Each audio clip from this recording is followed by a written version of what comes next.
साथियों नमस्कार। मैं सहारा के पीड़ित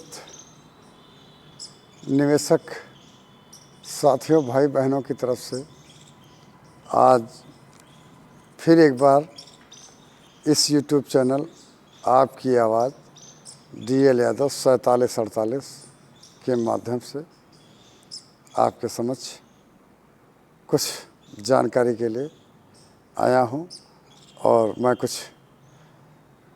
जानकारी देना चाहता हूं।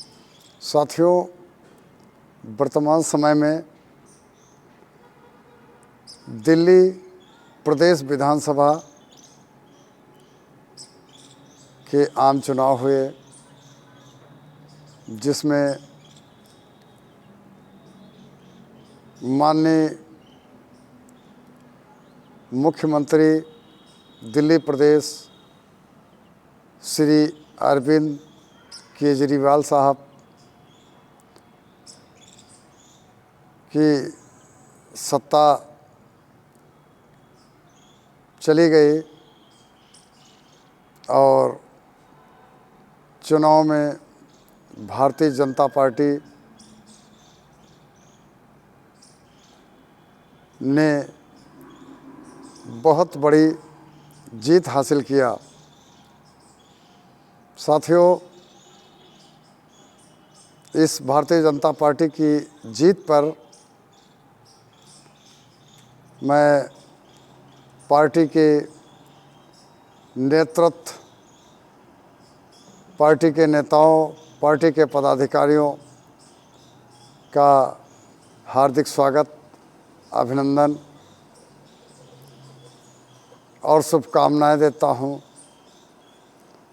कि दिल्ली प्रदेश के निवासियों को खुशहाली और तरक्की के लिए ये भारतीय जनता पार्टी की नई सरकार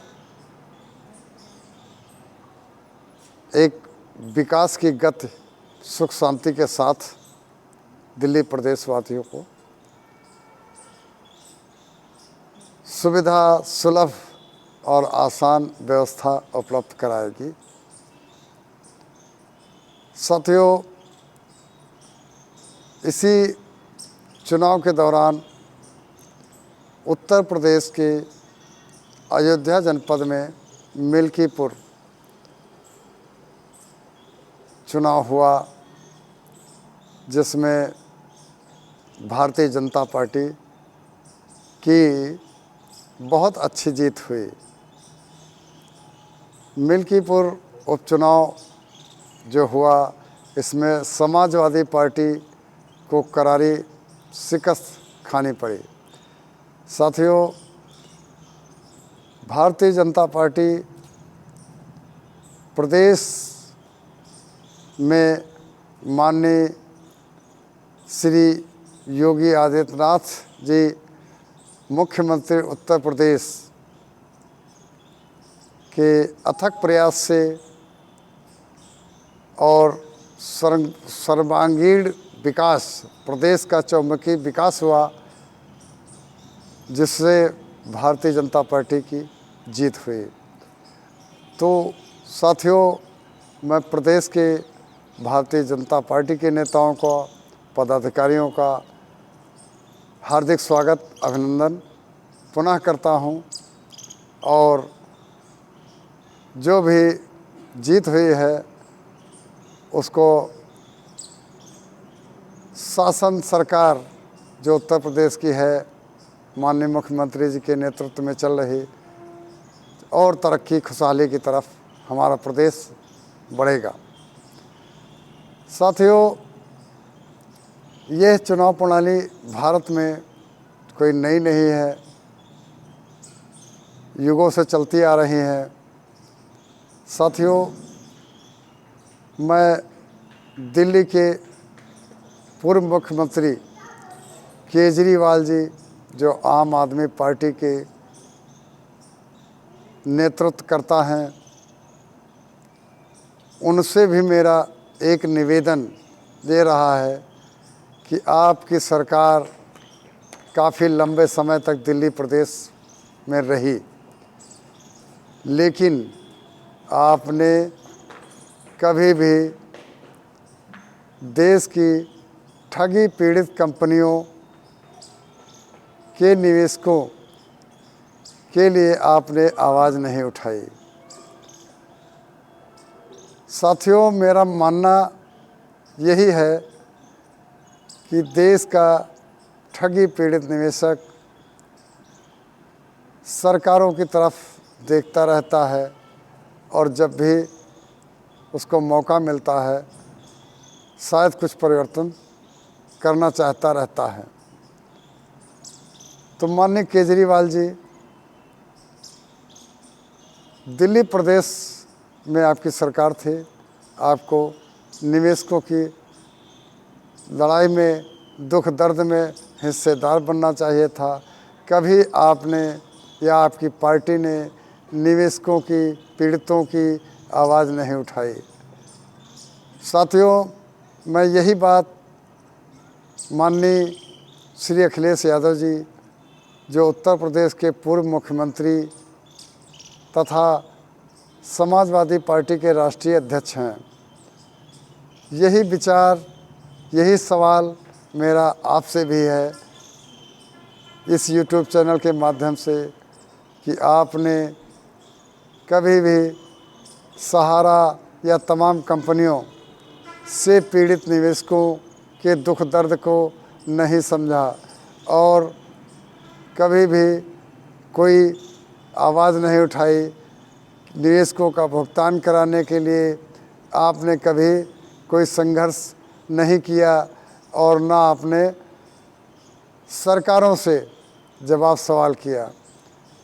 देश का, प्रदेश का पीड़ित समस्त विपक्षी दल के नेताओं की तरफ देखता रहता है, सरकार की तरफ से देखता रहता है। यदि भारत सरकार और प्रदेश सरकारों से न्याय नहीं मिल पा रहा है, समस्याएं निवेशकों की है, तो हमारे विपक्ष के नेता, उनकी जिम्मेदारियां बनती हैं कि वो भी आवाज़ उठाएं।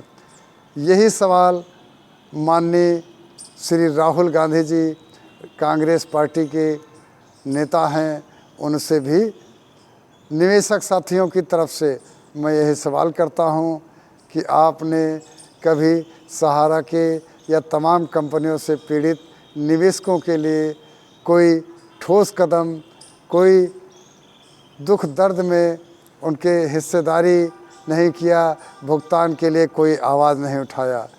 साथियों, यह चुनाव प्रणाली तो चलती रहती है और देश के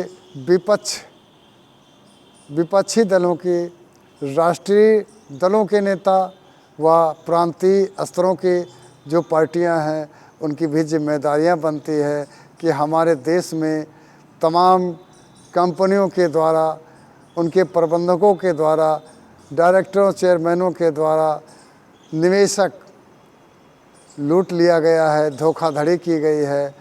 तो इन नेताओं की भी जिम्मेदारियां बनती हैं कि उनके दुख दर्द को सुनते समझते हुए उनका भुगतान कराने के लिए कोई ठोस कार्यवाही कदम उठाएं और सरकार से जवाब सवाल करने की कोशिश करें। जब सवाल करेंगे तभी आपको जवाब मिलेगा। इन्हीं बातों के साथ मैं थोड़ी बात भारतीय जनता पार्टी के नेतृत्व से, केंद्र सरकार से, प्रदेश सरकार से अपील करता हूं कि यह जो जीत है इसको परमानेंट ना समझा जाए।